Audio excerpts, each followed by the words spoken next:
It's Bible Story Time!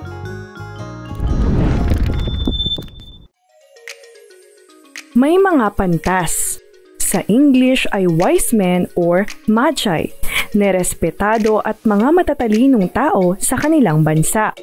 Sila ay dalubhasa o scholar sa pag-aaral patungkol sa mga bituin, kasama na ang pagkilos ng mga ito. Hindi nabanggit sa aklat ng Mateo ang mga pangalan at kung ilan ang mga pantas. Marahil higit pa sila sa 3. Wow! Tingnan ninyo! May bagong bituin na lumitaw sa langit! Oo nga! Napakaganda at napakaningning pa! Panigurado, may espesyal na mangyayari sa lugar doon sa kanluran, sa may Judea. Pinag-aralan ng mga pantas ang kahulugan nito. Wow! Hindi ito pangkaraniwang bituin. Ayon sa nasusulat sa aklat ni Propeta Mikas, sa Bethlehem, sa bayan ng Judea, ay isisilang ang tagapamuno na mamamahala sa bayan ng Israel. Tunay ngang katuparan ito ng prophecy na napakatagal nang iniintay ng mga Hudyo. Tara na!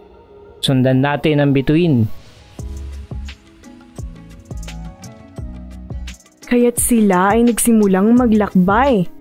Hindi nabanggit sa aklat ni Mateo kung gaano ito katagal. Maaring tumagal ng ilang buwan o taon ang kanilang paghahanap. Kahit gaano pa katagal ang ating paglalakbay, tuloy lang tayo. Tama! Walang susuko sa atin! Gagabayan tayo ng Diyos.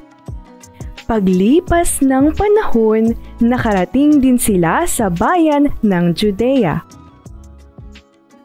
Parang mga dayo ang mga taong dumarating. Oo nga, sa kanilang kasuotan, tindig at pananalita, tila galing sila sa malayong lugar.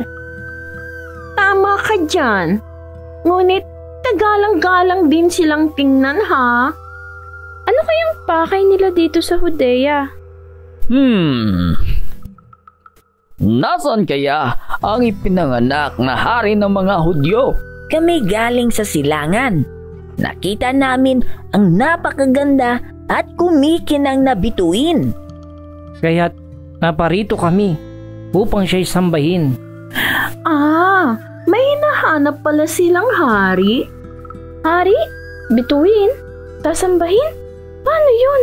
Ewan ko pa, parang galing sila sa Tsaka napakalaking paano lugar. nila sasambahin yung baby? Nakakalito. May bata bituin pa pa daw yun, si tapos Sudan. paano yung bituin? Sino ba yung mga yan? Baka hindi naman talaga kasi sila Hindi ko alam, dito. hindi ko sila maintindihan. Malayo kasi yung pinuntahan Ay, nila naku talaga naman, oh. Nang panahong dumating sa Jerusalem ang mga pantas, si Haring Herodes ang namumuno. Nang mabalitaan ito ng hari, siya'y naligalig, gayon din ang buong Jerusalem. Nag-alala si Haring Herodes na baka mawala ang kaharian sa kanya. Kaya pinatawag niya lahat ang mga punong pari at tagapagturo ng kautusan. Kailangan ko malaman kung saan ipanganganak ang Kristo. Sa Bethel po, Haring Herodes. Gaya ng sinulat ng Propeta Mikas.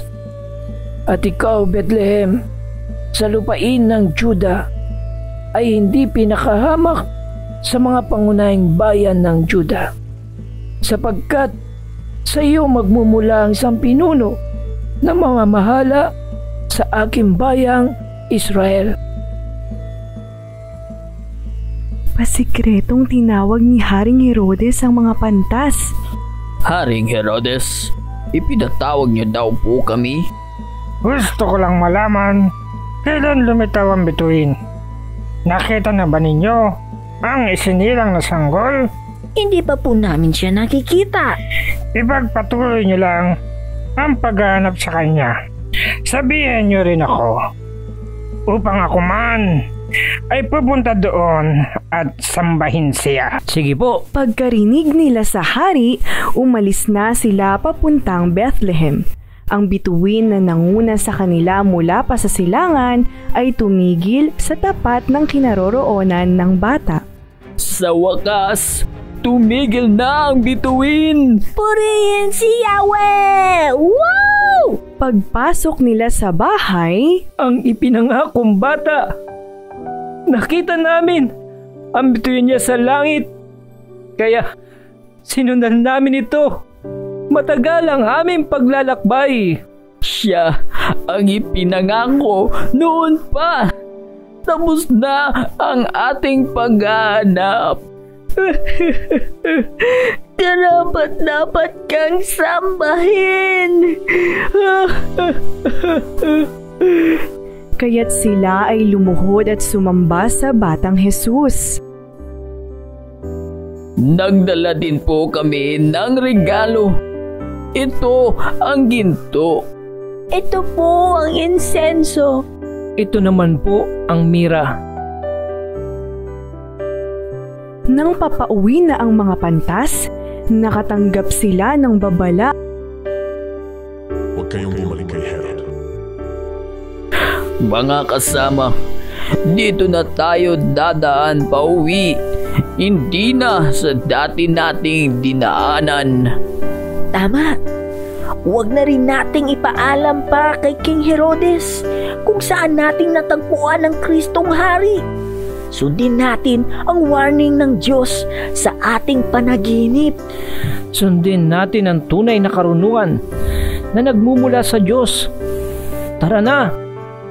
Kaya't nag-iba na sila ng daan pauwi sa kanilang bansa dahil sa biyaya na karunungan na mula sa Diyos.